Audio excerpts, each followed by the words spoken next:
Welcome to A Scientist Walks Into a Bar. I'm your host, Amanda Thomas, and today we're going to be talking about microbes and the human gut. We'll be covering a lot of digestion-related science and answer some questions like, do probiotics in yogurt actually do anything good for you? What's the difference between probiotics and prebiotics? Is the paleo diet really more healthy? This is a recording of one of our in-person Science on Tap talks from 2017 by Dr. Lisa Sardinia. Lisa is an associate professor of biology at Pacific University, and she's spoken at our events a bunch of times, and we even have a few of her talks as other podcast episodes. She also just spoke at one of our Science on Tap online events on May 14 on the similar topic of high anxiety, the gut microbiota's effect on mental health. The recording of that talk is up on our Facebook page and on YouTube, and I'll put those links in the episode notes. She covers some of the same material in the two talks, though this podcast episode is more about general health, where the talk last week was focused more on mental health. Wanted to give you a few quick notes before we get started. At the beginning, she talks about something called C. diff, or C. difficile, but doesn't actually explain it until closer to the end. At the in-person event, we had talked about C. diff in the intro, so the audience didn't need the explanation. But for those of you who do, it's a life-threatening bacterial infection in the colon that is antibiotic resistant. Lisa talks about some very promising treatments for C. diff using poop transplants. Also, my Irish podcast producer tells me that I need to explain what peeps are for those of you who don't live in the States. They're these little marshmallow candies shaped like birds, hence the name peeps, and rabbits, and maybe some other animals. Their only known adversaries are microwaves and diorama builders, and there will probably be some leftover peeps at the heat death of the universe. Finally, Lisa mentioned some books as references at the end of the talk, and I'll put those titles and links in the episode notes. With that, here we go. Thank you. All right, so how many people here like chocolate? You think you like chocolate. You know who likes chocolate? Your gut bacteria. And they will reward you for eating that chocolate. We'll get back to that later, free will and all that. So back in the olden days, when I was in college, and I was taking microbiology, we talked about normal flora, which is fascinating because it's not plants. But we spent approximately in an entire semester microbiology class, I would say we spent about 84 seconds on normal flora. There wasn't much known about it. And it wasn't that people were necessarily stupid. Some of it has to do with the technology that's available to study things. Until you have the technology, you can't study it. But there was also just sort of they're there. And especially your gut microbes, maybe they outcompete some disease-causing bacteria. And it was known that there were some bacteria that produced synthesized vitamin K and vitamin B12 and released some of it, and you might take up some of it, and then we moved on. There just wasn't much to talk about. The bacteria seemed to be getting a good deal. That you kept eating, they kept eating, and they didn't seem to harm you, and maybe they did a little help, and that was about it. But science marches on, and the way science works is that somebody takes notice of something, maybe a correlation, some relationship somewhere, and then begins to study it. And so people weren't studying the gut microbiota or any other type of they were still calling them flora. But then some smart people, some people who were paying attention, noticed there seemed to be some sort of correlations between disruptions in the normal flora. And that's often how we learn things in biology, is by screwing them up and then figuring out what happened. Anyway, so people began to notice that there seemed to be some associations with disruptions in the gut microbiota and autism and obesity and asthma, arthritis, all kinds of weird stuff. So people began studying that, see if there really was some sort of relationship. At the same time, the whole C. diff thing started becoming more and more of an issue, and this fecal transplant thing, which I'm sorry y'all are eating, but I'm a biologist, so it doesn't bother me. I can talk about it while I'm eating. But the gut microbiota suddenly became far more interesting. And in fact, you know that the whole topic has sort of reached the mainstream when articles start to come out in the popular media. So articles started coming out about gut microbiota in Time magazine, in Atlantic Monthly, in the New York Times Sunday magazine, not just the science section.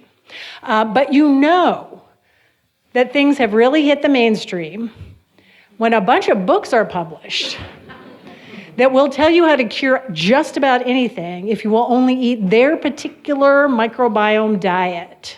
Now, as is often, if not always, the case, when you're sort of at the beginning of a topic, which we really are here. Again, we've known about that there were bacteria in the gut for a long time, but all these studies are fairly new, and so what you get is some preliminary data, you get some intriguing things that we find out, but you also have scientists who study something and they publish it, and scientists who study it and publish it, and they contradict each other.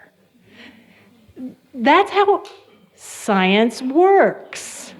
And so more people study it, and you gather more and more data, your sample sizes get bigger, and eventually it kind of works out. Although when you are talking about the physiology of a human being, the complexity there with the 100 trillion bacteria in the gut, it is never going to be a simple answer. There's not an equation that you can do.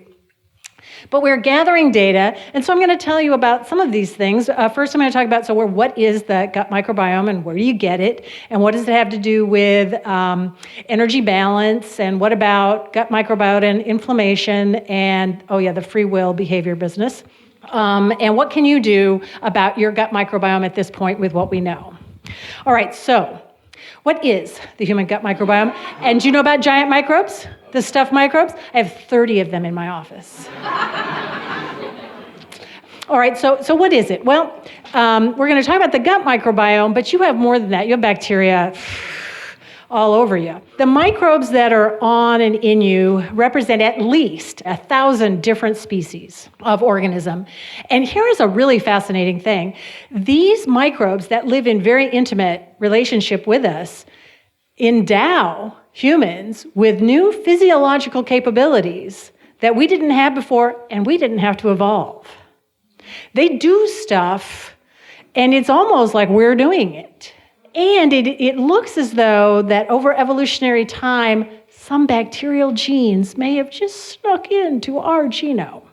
This is a close, long-term, intimate relationship. So we're going to talk just about the gut microbiome, the bacteria that live in the gut, and all those bacteria together weigh about 3 pounds, which just so happens to be the same as your brain.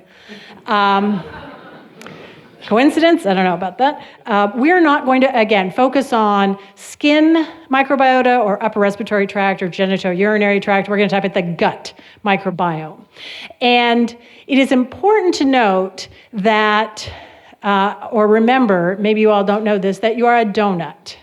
A very weird, possibly a voodoo donut. Yes, a very weird donut.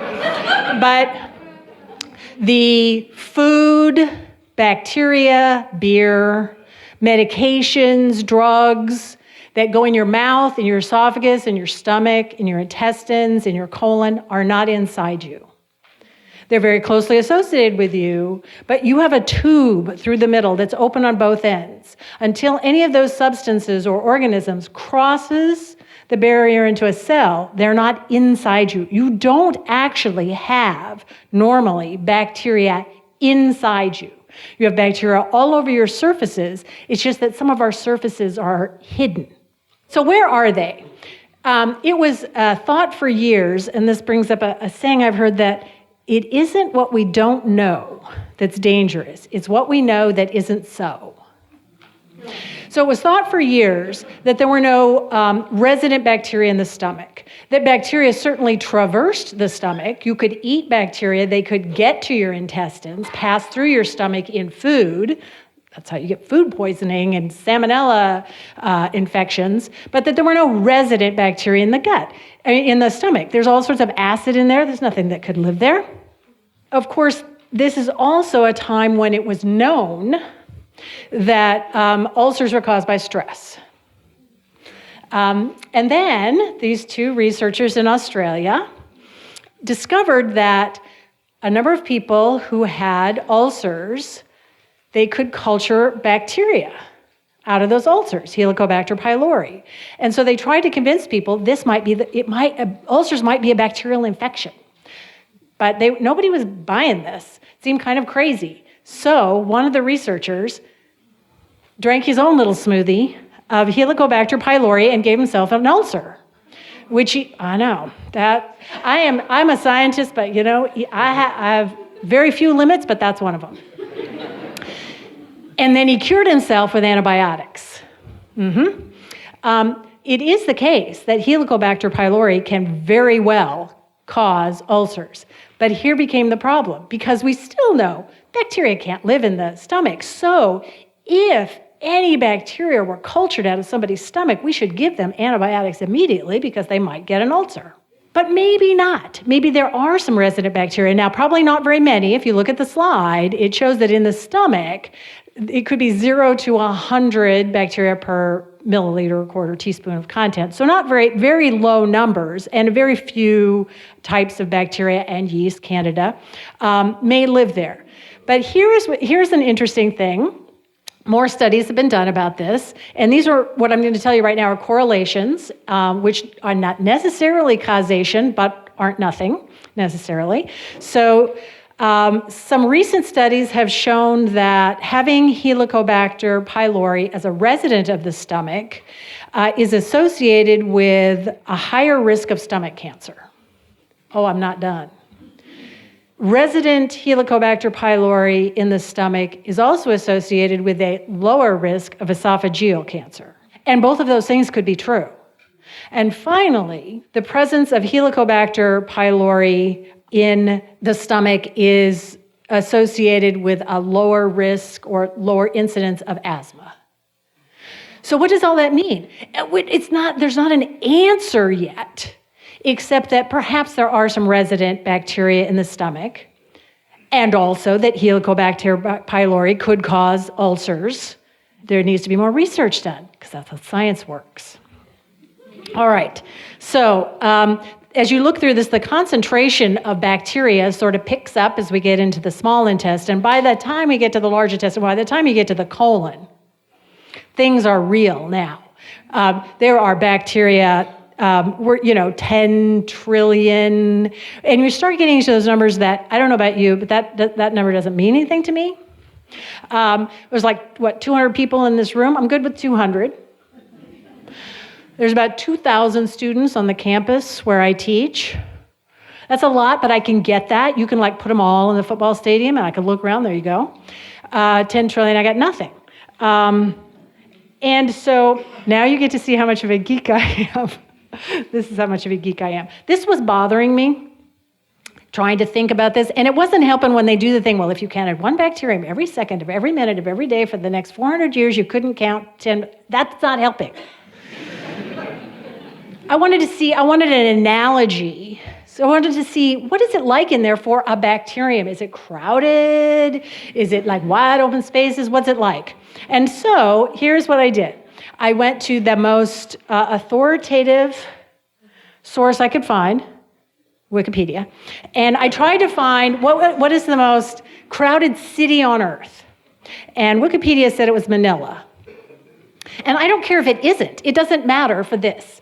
But the concentration of people in Manila is 111,000 residents per square mile, which works out to 250 square feet per resident, which actually you're like, well, that seems pretty good, except that remember, this is not an open plain. There's buildings and cars, so it's pretty crowded there. Now, yes, I didn't do tall buildings. I only did area, not volume. It's okay, really, this will work out.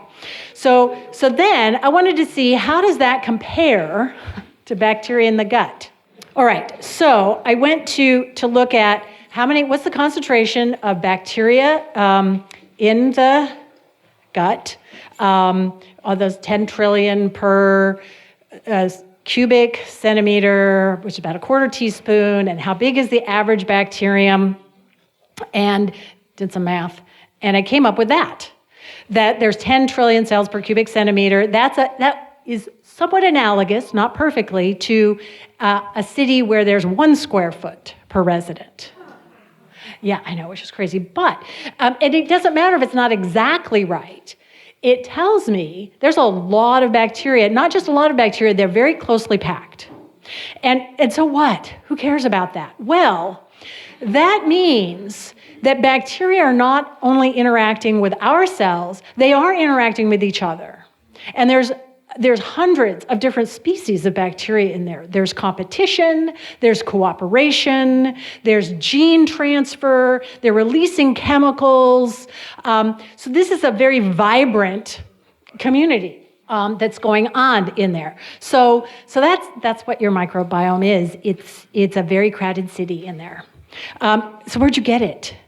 Now, this is another one. It was assumed for a very long time, and it's probably still mostly true, that before birth, a fetus does not have any resident bacteria. That inside the uterus, inside the intestines of a fetus, there aren't any bacteria.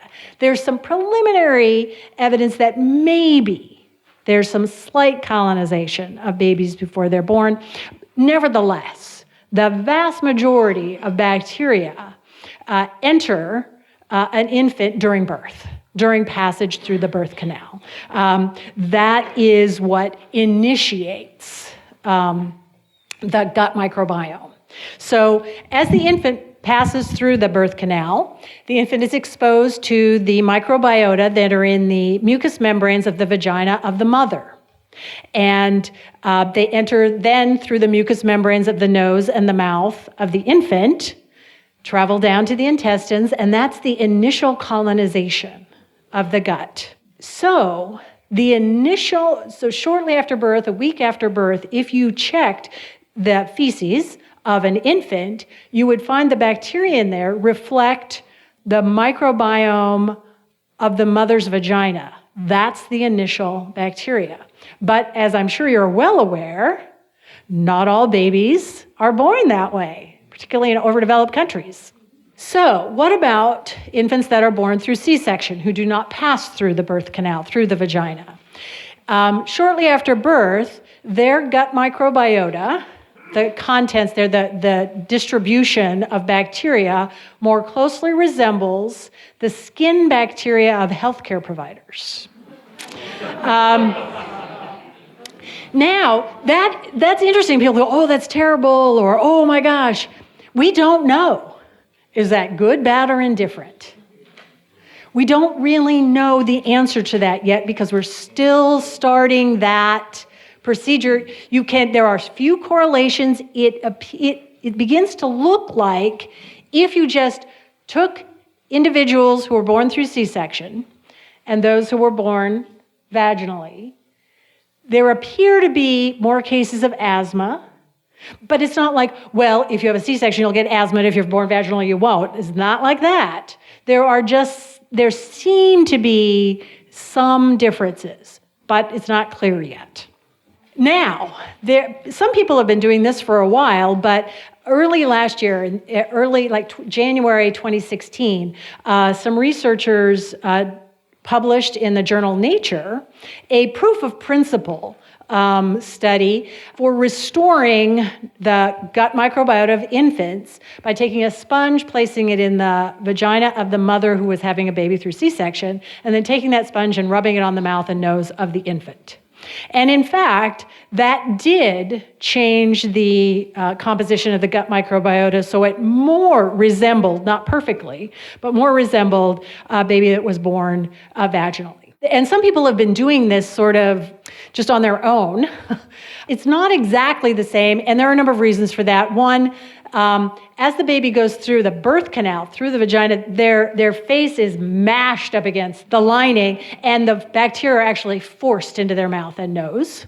Also, babies who are born by C-section are more likely to be exposed to antibiotics. It's not an absolute. And there may be other factors. So it's not quite sure what's going on. Also, by the end of last year, the end of 2016, the researchers who did this had already licensed the method to a biotech company to develop it.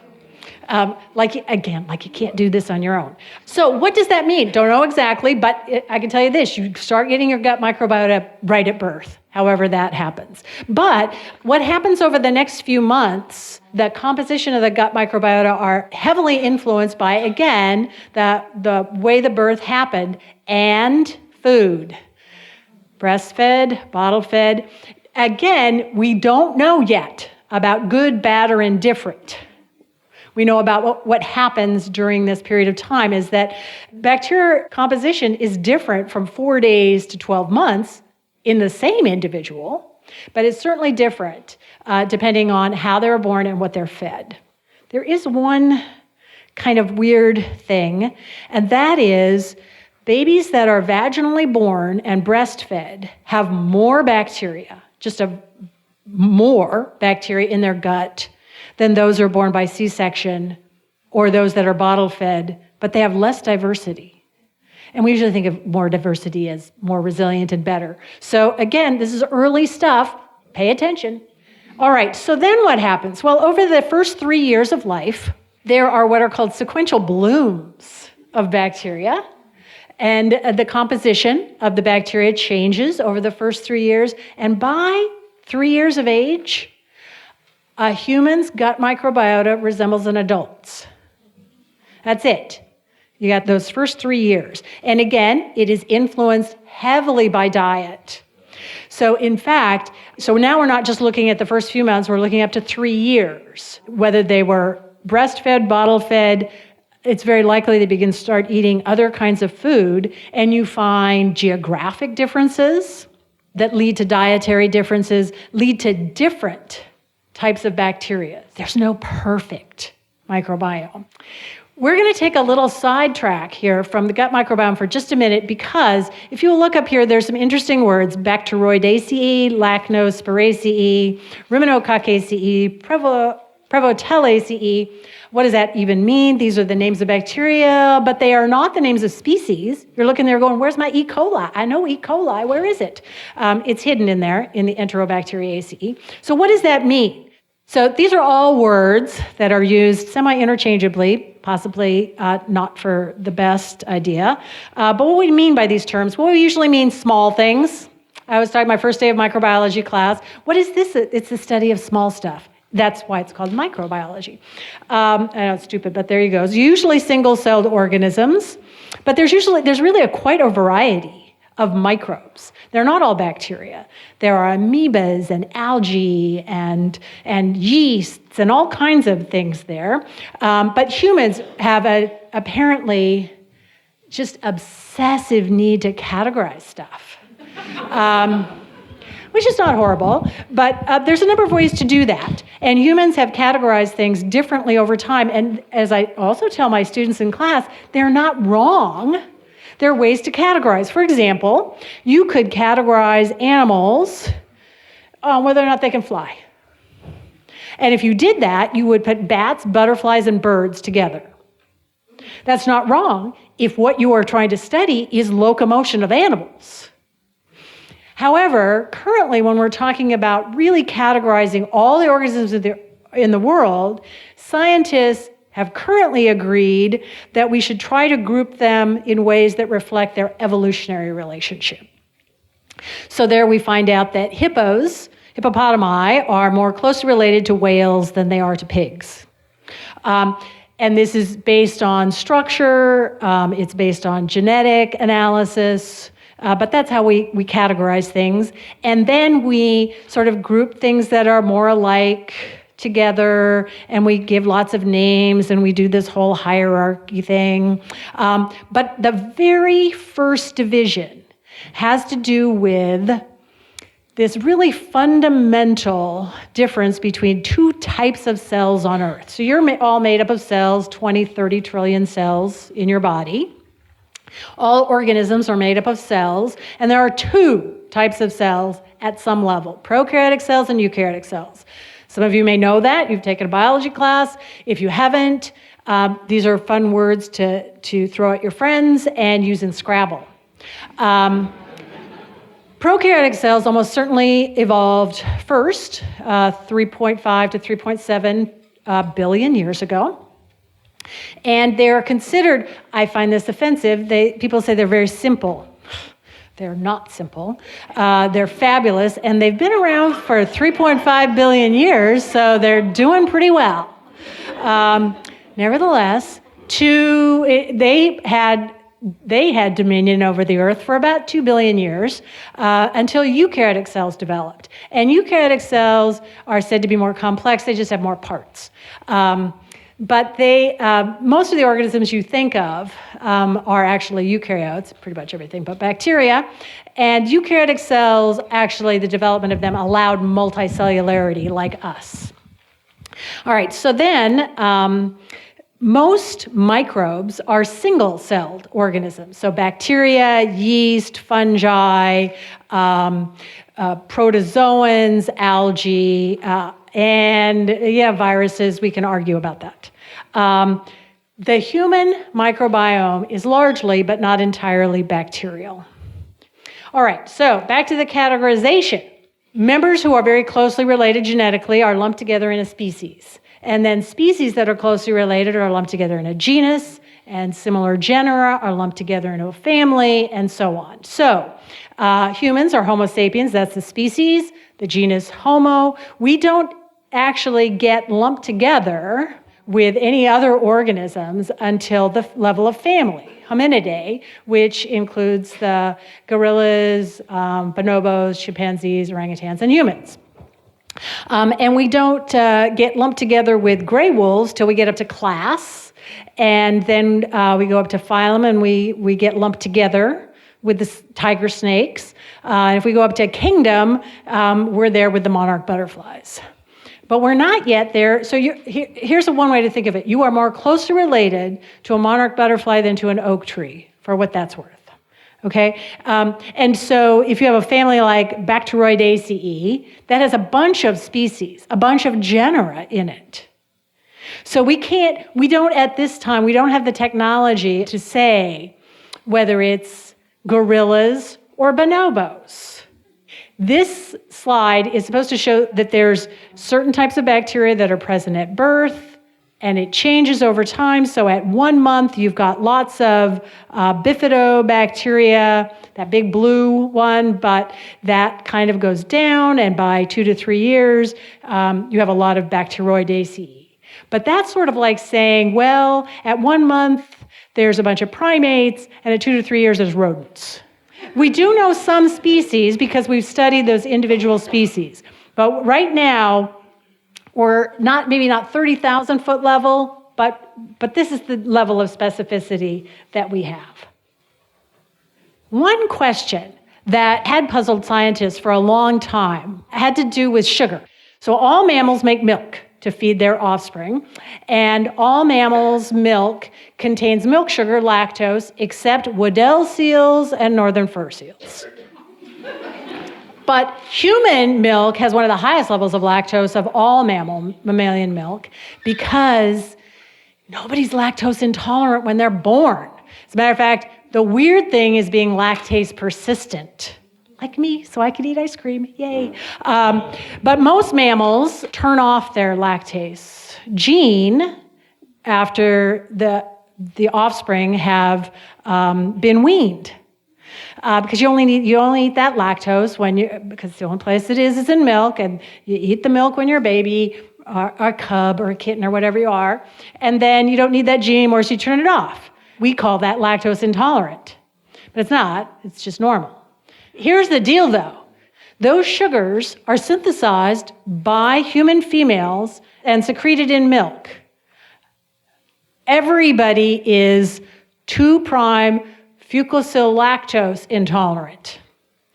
None of these are digestible sugars by humans. Yeah.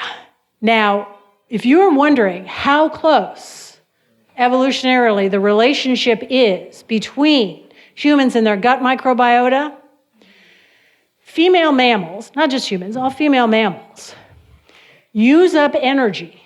And remember, for humans, calories have not been universally available for that long.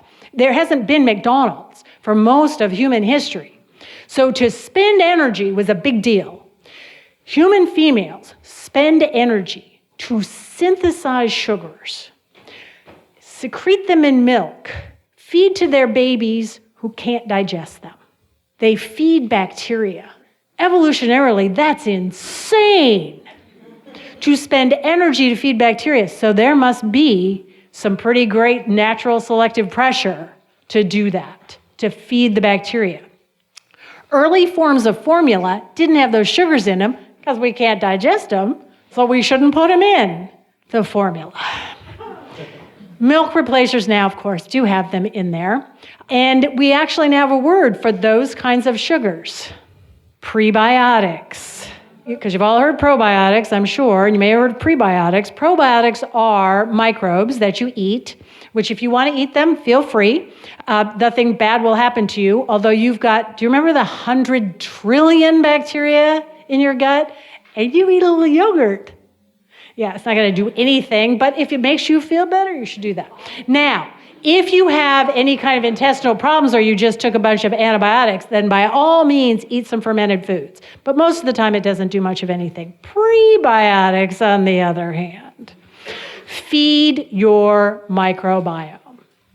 That's what happens here. These are, and there's words that we use for it, soluble fiber and resistant starch. We call it that because we can't digest it, but your bacteria can. I know. I read this sentence. Early hunter-gatherers, paleo people, ate 10 times as much soluble fiber as is found in the modern diet. Okay, so, yeah, I'll eat the paleo diet. You know, the people who died when they were 30? Here's what concerned me the most. I started thinking, wait a minute. There are actual carnivores. They don't eat grains. They don't eat fruit. You know what they eat? They eat meat. So what are their gut bacteria doing there? So this bothered me. If you've ever watched any of the nature shows where the lions take down the wildebeest and eat it, they do not eat bacon or filet mignon or a skinless chicken breast. What they eat is meat and tendons and ligaments and cartilage. They eat skin and hair, fiber, insoluble, soluble fiber, gristle. They eat bacteria food. So what I thought is, okay, so for people who are eating the paleo diet, it's fine. It's just that the next time you eat chicken, the whole chicken is going in. There'll be no plucking of the chicken. And then you will be eating a way that will help your gut microbiome. All right. So can your gut microbiota make you fat? And we're going to see some very interesting data here. Some of it is extremely surprising. Much of what we know about this has been done with some association studies. That is just looking around the world at the diets in different cultures and the rates of obesity. But if you want to do an experiment, sometimes you can't use humans because you have to go through the IRB. It takes you forever. So work with non-human animals, primarily rodents, like mice. And in fact, there are what are called germ-free mice. These mice are born by cesarean section, and they're fed sterilized food, sterilized water, and they don't have any normal gut microbiota. They're not very healthy, I'll tell you that right now, but they can be colonized with gut microbiota from another animal or any particular species of bacteria. So you can do some experiments. But here are some interesting things. It turns out that the presence of these microbes, so here you have mice. These mice, these C57 Black 6 mice, have been inbred for so long that they are close to clones. So if you have one that's germ-free and one that's not, the difference between them is that they're germ-free. It's not some other genetic anything that has to do with it. So it is clear that gut microbiota regulate energy balance. Because if you house germ-free mice, they're eating their sterile food, and normal mice, the germ-free mice will eat quite a bit more. They have to consume a third more calories to maintain their body weight. They usually don't have much body fat. They have a much lower percentage of body fat, and they eat a lot more. So something's going on there, right? So, because you would think, gosh, I have to eat more to feed my bacteria. No, they don't have bacteria. But they have to eat more food in order to maintain their weight. But now let's take those germ-free bacteria and give them some gut microbes. And it turns out that if they are given fecal transplant, if they are given actually you don't have to do that. You just have to co-house them because mice eat each other's poop.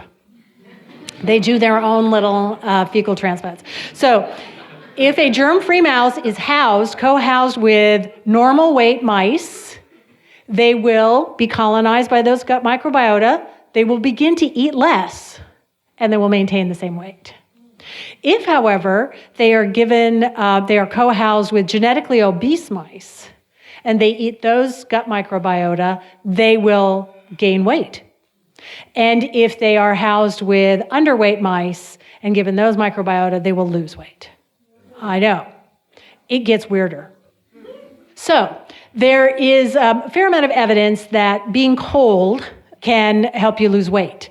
We keep the same body temperature no matter what the outside temperature is. And if the outside temperature is cold, then we have to expend more energy to remain warm.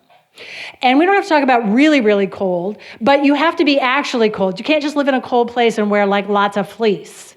And there seems to be some pretty good evidence for this. There's this one guy who has just taken this rather extremely, I think, but he's trained himself to sleep in a room that's 55 degrees with no covers, just wearing shorts.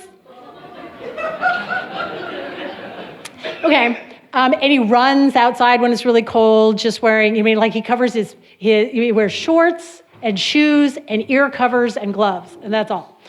Okay, anyway, it turns out, though, that if you do this with mice, you take mice, and I know it says on this slide cold and warm, but here's the deal. The warm mice are those that are housed at room temperature, like you would in a regular lab.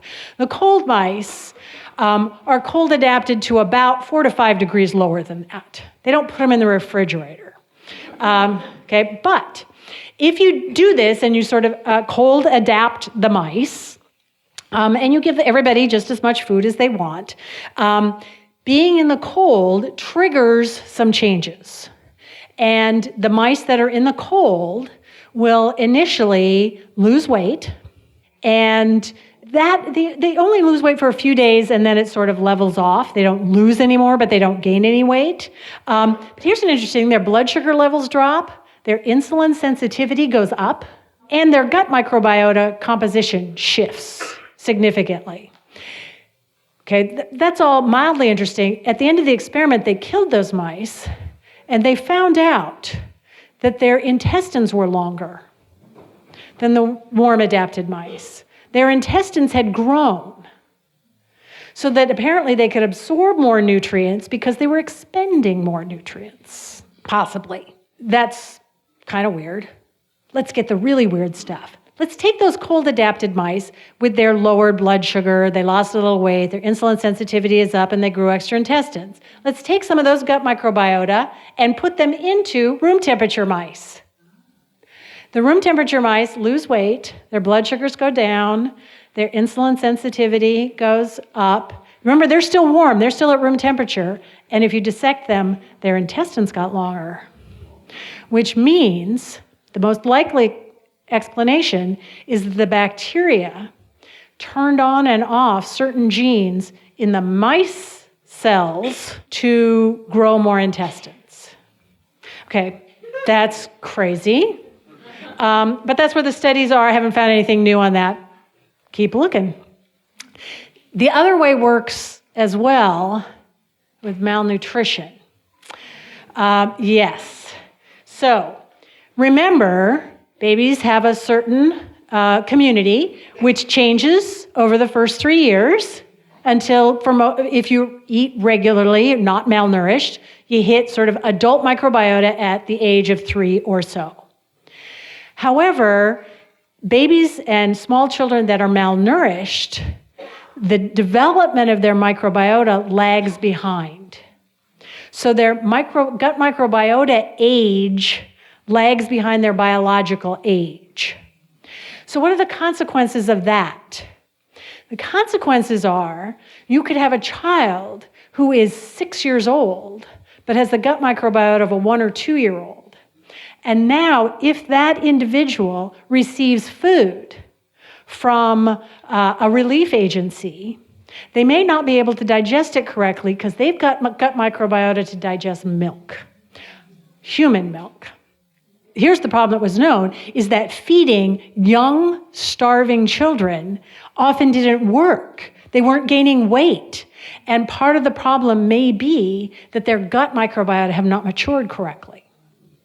And that perhaps, this is just a guess, that perhaps in addition to giving them food, giving them pre and probiotics may be necessary. Because your gut microbiota are very intimately involved in digesting some of your food, in actually changing your gene expression to deposit fat or turn things into glycogen. There's a very intimate relationship here that it isn't just feed them food and everything will be fine. All right, inflammation. So one of the questions central to microbiome research is why people in overdeveloped countries, in modern society, who are relatively free of infectious disease, which is a major cause of inflammation, have so much inflammatory disease. You do not find nearly the level of inflammatory disease in undeveloped countries or less developed countries. The inflammatory, autoimmune, allergic diseases that we have in first world countries, when it is well known that the leading cause of inflammation is an infection, and we don't have much infectious disease. What is going on? All right, I know this is the scariest slide that I have. Take a deep breath, because it's immunology, which is a nightmare. I was going to be an immunologist when I started graduate school, and then I took an immunology class. What? You have got to be kidding me. Here's the problem. It's because of evolution. This is so not designed, for crying out loud. Immunology, here's how immunology works. You're invaded by a bacterium. Let's see if we could design something to capture and kill that bacterium. You could design something much better than this. The immune system is basically a game of mousetrap. Did you ever play mousetrap? You build that whole thing, and now the little ball went here and went around, and that's how the immune system works. So that's why it looks like this. But the point I want to make here is that during the first 3 years of life, the gut is actually in a state of sort of regulated inflammation, as the bacteria that are changing over time in a toddler's gut are sort of helping to train the immune system. And in particular, now this is not all known, but in particular, it appears that having the correct or having certain types of bacteria in the gut during development, during early first 2-3 years of development, are highly important in the development of what are called T regulatory cells. These are the cells that damp down an immune system after you've cleared the infection. If you don't have them, you could get chronic inflammation. So again, this sort of development over those first 3 years, and you can't go back. So if you got screwed up in the first 3 years, it's not like, well, if we just give you the right bacteria now, you'll be fine. No, it's over. Okay, that was a downer. Let's move on. Let's try to see if we could. No. All right, so it is now suspected, none of this is confirmed categorically, that society-wide shifts in the community of microbes, particularly due to our diets, have led to a hyperreactive immune system That it isn't that there's more rheumatoid arthritis and more lupus. It's just all a hyperreactive immune system. It's just manifesting in different ways. Drivers of this can be overuse of antibiotics, the obsession with, particularly people in the United States, with sanitary practices and making sure that their children never touch dirt. Dirt is good. If I drop, that 10-second rule, 5-second rule, you drop food on the ground. If I'm outside and I drop it on dirt, I will eat anything. Here's what I don't want: anybody touching my food. People are disgusting. Dirt is fine. And our diet. High fat, high sugar, not so much in the soluble fiber stuff. So our microbes eat what we eat, right? They can't go out and get anything that we don't eat. All right, so a number of things that could happen is that the things that we eat, the things that we do are screwing up the gut microbiota, damages the intestinal lining. Now those bacteria get into our bodies, that's across there, and they go to distant sites like joints or lungs, where your immune system appropriately says, there are not supposed to be bacteria in this joint. And they attack it, an inflammatory response, which can lead to arthritis, right? And because as long as the bacteria stay in the gut, we're all good. But this leaky gut business can lead to problems far away from the gut. I'm going to tell you at the end how to solve that problem. But here we go. This is the last one. So, do you have any free will? Between your epigenetics and your gut microbiome, no. And this is actually how I got interested in this in the obesity, because I'm constantly on the lookout for reasons why it's not my fault. So your gut is like a second brain. It really is. There is the gut-brain axis. And there is two-way communication. There's feedback between your gut and your brain. And I know all parts of your body, but it's really a lot between your gut and your brain. And yes, maybe some of the ancient Greeks and stuff had this right about where the seat of intelligence was. So what goes on in your brain affects your gut actually physically, and vice versa. Okay? And much of this, not all of it, but much of it has to do with the vagus nerve, which is a very interesting nerve. It's one of the cranial nerves, which I don't remember, although I still remember the mnemonic, but I don't remember the nerve names, which I guess tells you something more about how mnemonics work. So the vagus nerve, interesting too, I don't know if anybody here has ever had a vasovagal response. And that is if you see something horrifying, like a personal fecal transplant, and you get lightheaded, you pass out, that's your vagus nerve. But your vagus nerve branches off and it intersects a lot with a number of places directly in your intestines. And you have bacteria, this is fascinating, you have bacteria in your gut that produce neurotransmitters. Why is that interesting? Bacteria don't have a nervous system. The only reason they could be making these is to affect you. Okay, so they produce things like GABA, gamma-aminobutyric acid, which actually does, in fact, bind to the same receptors as Valium. So if you're eating the right things and treating your bacteria right, you should be feeling good because your bacteria release some GABA. They also release some other neurotransmitters.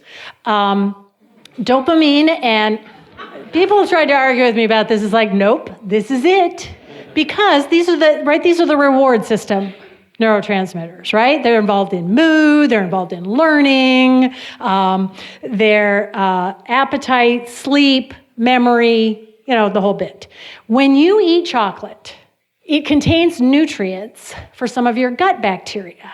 And those gut bacteria, because you just fed them, will release serotonin and dopamine. And that's not even all. They will then break down some components in the chocolate, polyphenols, into different compounds, which will then enter your bloodstream, and they're cardioprotective. How do you feel about your gut microbiota right now? Pretty good, huh? Okay, here's another, I told you there's factoids, the things you'll remember. Because everybody knows about serotonin because of all the selective serotonin reuptake inhibitors. 95% of all the serotonin in your body is synthesized in your gut, not your brain. I know. This is why I'm a biologist, because of stuff like that. How cool is that? All right, so they're already doing these Clostridium difficile fecal transplants. Here's the interesting thing about that. As you saw, it works great, particularly for people who have tried antibiotics and it comes back. It is 90% effective. And Clostridium difficile is a deadly infection, and even for people who don't die, they have horrible diarrhea for months on end. It is an awful, awful infection. So this is great. And this has been approved, FDA approved for fecal transplants for C. diff infections. But as you may also know, doctors are allowed to use techniques and drugs off-label if they think it's appropriate. Now, from what I understand, most of the doctors who are doing fecal transplants are doing them for C. diff patients. However, some of them have been interviewed and said people are coming all the time because they have heard that a fecal transplant will cure their acne, depression. It just goes on and on about this, which might be true. This is a fairly new process. It seems pretty safe. But maybe not for everything yet. I bet some people here have actually sent their DNA into 23andMe. You can send your poop in and find out what's in your gut. So the American, this is actually cool. There's an organization called The American Gut, which is the largest crowd-sourced citizen science project in the world right now. Yeah. I know, it's very cool. So you actually can send in your poop, and they will, a sample, a swab, actually. And so Michael Pollan, who is my hero, and if he's not your hero, you then read every one of his books, and he will become your hero. He wrote The Omnivore's Dilemma. He's the one who says, eat food, not too much, mostly plants.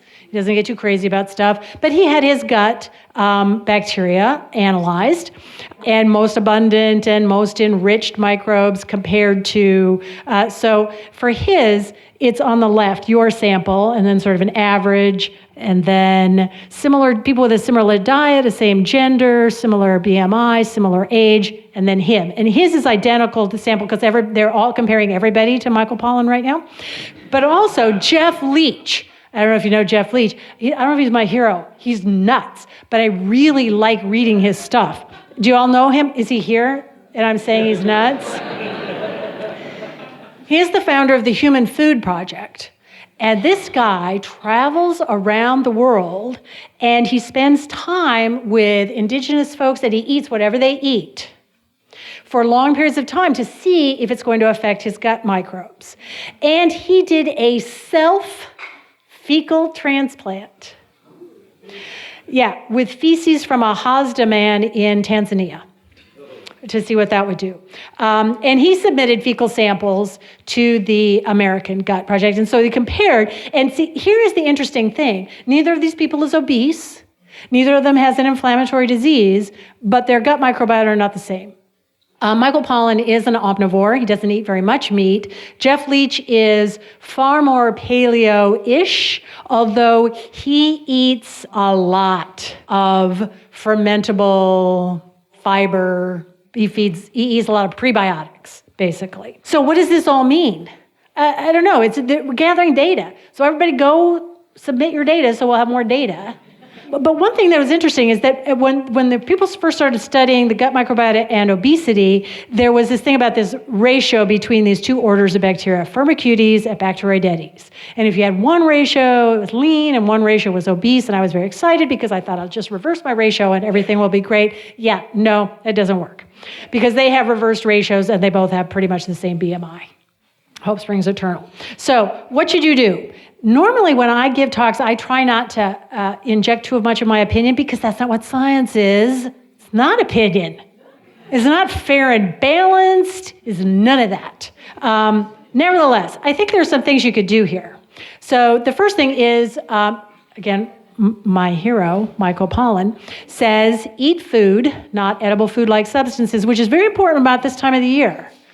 peeps are not food. And the only real thing to do with a peep is put it in the microwave and watch it explode. Try cooking more and eating less, right? Not have other people prepare food and package it and buy it at the grocery store. And then here's the avoiding things.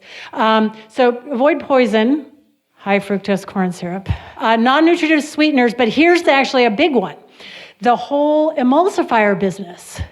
So it turns out that your gut is lined with mucus. Mucus covers all the cells on the inside of your gut. And there are some bacteria that live in the mucus. Those are the mucus bacteria.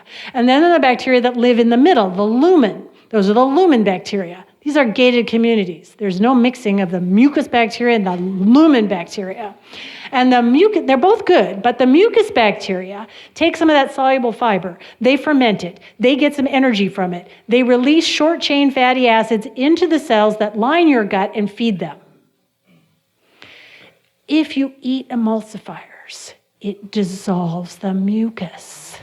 And then the mucus bacteria and the lumen bacteria get together and the lumen bacteria get to touch your cells. Yes, this is horrible. Leaky gut syndrome, it's a nightmare. Don't eat this stuff. And I'm telling you, I decided to stop eating this stuff and I started looking at labels. For crying out loud. There's nothing. It's in bread. Bread? You need to emulsify bread? You need to emulsify like salad dressing. Feed your gut microbiota. Bananas, polenta, broccoli, blueberries, and beans, I'm there. Now, some people are going to go away and say, she said not to take any antibiotics. I didn't say not to take any antibiotics. Antibiotics are fabulous. They have saved more lives. It's amazing. But turns out in the United States, by the age of 10, the average child has had 15 rounds of antibiotics.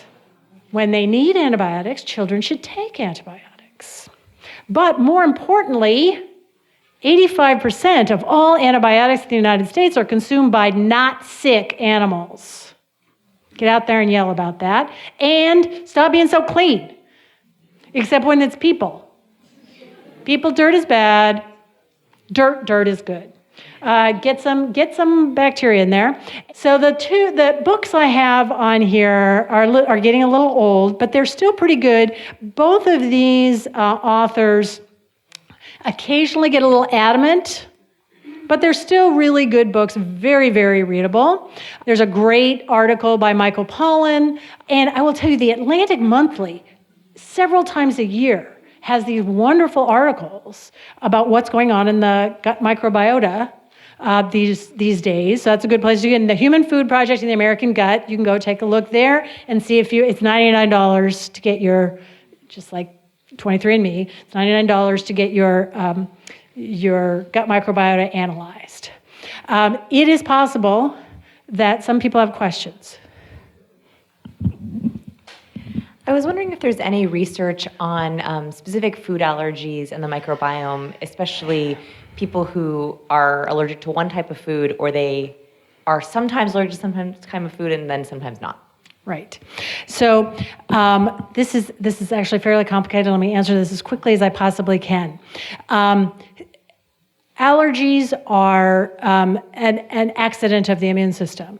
And because I said the immune system was not designed, allergies are going to exist. And they're going to exist in first world countries and third world countries. It's really so much of this allergy, but they always it's just because the immune system works good enough. Right? So there is that. And the idea of an allergy is we call it an incorrect response to a non-infectious substance, right? And that could be a cross reaction, but it could also be because the way the immune system works is that you're constantly spitting out these new cells with new antibodies that could react to almost anything. And unfortunately, some of them react stupidly to pollen or peaches. So I know I can't eat fresh peaches. However, here's a problem. I say I'm allergic to peaches. I don't know, because we call it allergies when it could be a sensitivity of some other kind that is not exactly an allergy. But as far as the food allergies go, I'm going to tell you two pieces of information that are very interesting, I think. One is the gluten thing. So there are people who have celiac disease. They are allergic, or they have it's actually an autoimmune disease when they're exposed to gluten. But there seems to have been this explosion of individuals who are having problems with flour and other gluten-containing substances. So this is not a perfect, we don't know yet, it's a correlation right now. In the 1950s, not due to genetic modification, just due to normal crossing of wheat, which humans have been doing for thousands of years, a new type of wheat was developed, just as has been happening over thousands of years. But in this particular wheat, there's a form of a protein that has never existed on Earth before. And that is now the predominant type of wheat that is found in flour that you buy commercially. And it closely parallels the increase in sensitivity to wheat products. It is interesting, though, because when I read this, the person who was writing the book about this, both hear the same facts and come up with different conclusions. His conclusion was nobody should ever eat flour, any grain again. And my conclusion was, how do I get wheat from before the 1950s? There's another one, and then I'll continue to answer your question, but there's another one about peanuts, the peanut allergy explosion, which closely correlates or follows the introduction, I'm not making this up, of dry roasted peanuts. And somebody did an initial study, and nobody has followed up on this, that dry roasting peanuts, instead of just roasting them or boiling them, actually causes a change in one of the proteins. So it is a different form than has been found on Earth before. And it is possible that there are things that we have done to food that may have led to rise in some types of allergies. The other thing is that children who are exposed to dirt when they are young and dogs often have fewer allergies. And here is one of the interesting things, and here's another reason why you find much lower levels of allergies in undeveloped countries. They have larger parasite loads. The antibody that's responsible for allergies there's no allergy antibody. It is an antibody that is primarily responsible for responses against worms. And some people have actually infected themselves with worms to reduce their asthma symptoms, because it's sort of like your antibodies are all paying attention to those worms instead of pollen. And children that are exposed actually to more of these things when they're younger seem to develop allergies at a lower rate. Now, everybody has a story of someone who ate dirt from the time they were born and had 14 dogs and they have allergies. Anecdotes are not data, and I'm talking about lowering and raising, not eliminating. But is that vaguely answering your question? So I have to answer that one up there, and then we'll get yours. Hi, thank you. You mentioned briefly about tapeworms. Well, you didn't mention tapeworms specifically, worms, but you mentioned worms, okay, and the human ability to fend off,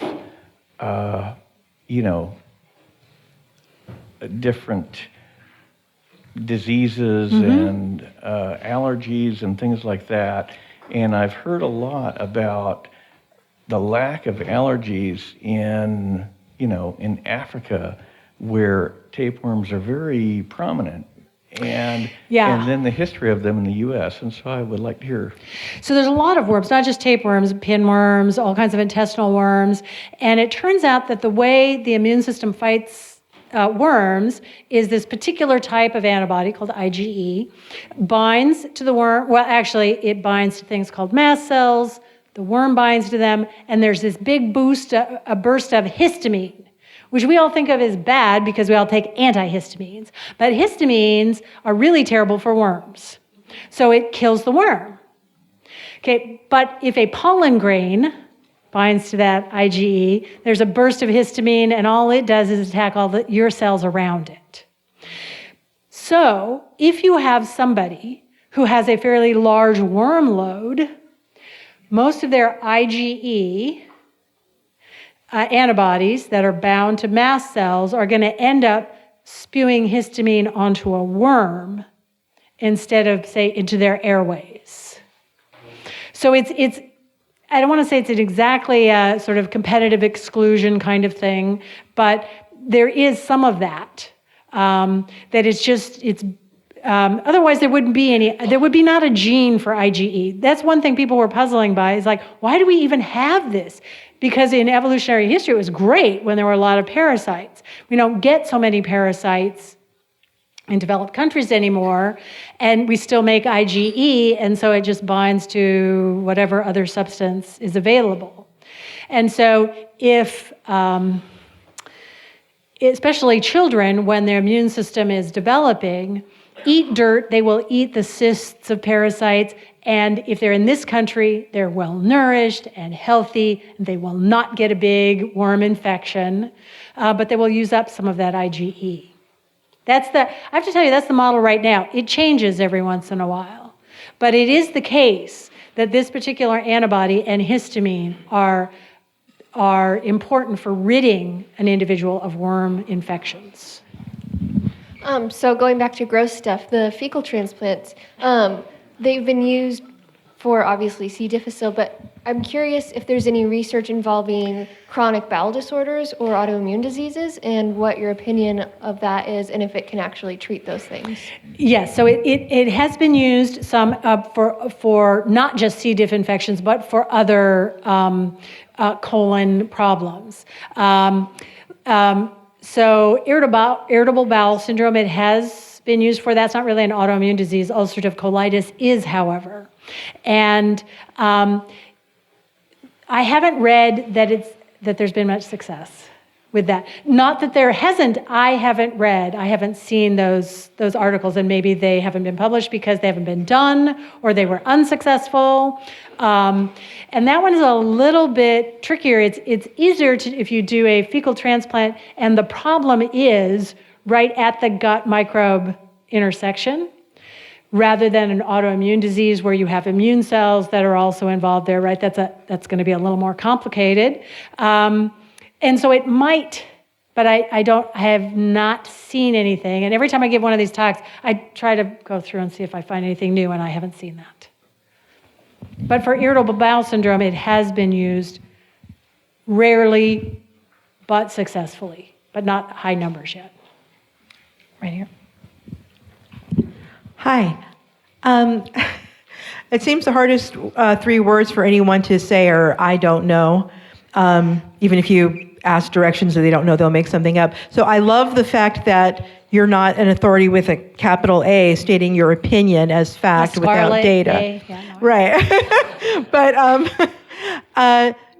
But you're also bending over backwards to not give an opinion where the data hasn't been there to back it up. And I would love if you could share some of the things that you're restraining yourself from saying, with the understanding that it is just your opinion, but it's an informed opinion. And when I, come here, I want your informed opinion. And I know, hey, maybe we'll prove something else later on. But right now, can you share some of those things with us?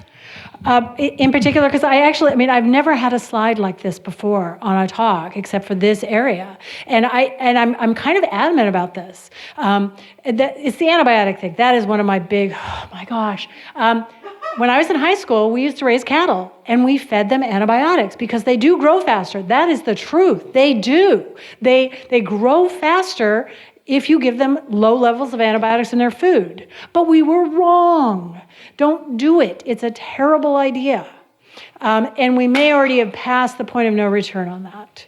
There are already bugs out there that are resistant to every antibiotic that we have, and no new antibiotics are being made because, all right, I'll go out. All right, where's the soapbox?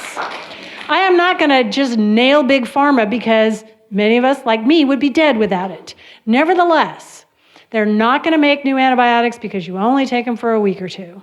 They want to make stuff that you have to take every day for the rest of your life. And we think small here.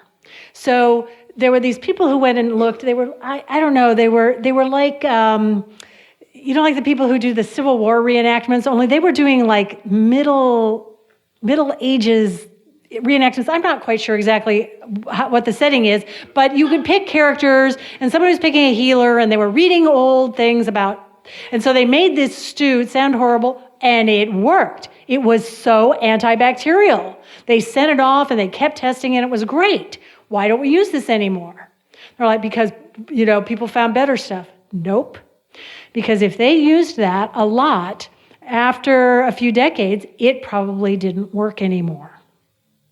And that is the problem now. Most antibiotics, this is another reason why pharmaceutical companies don't make them.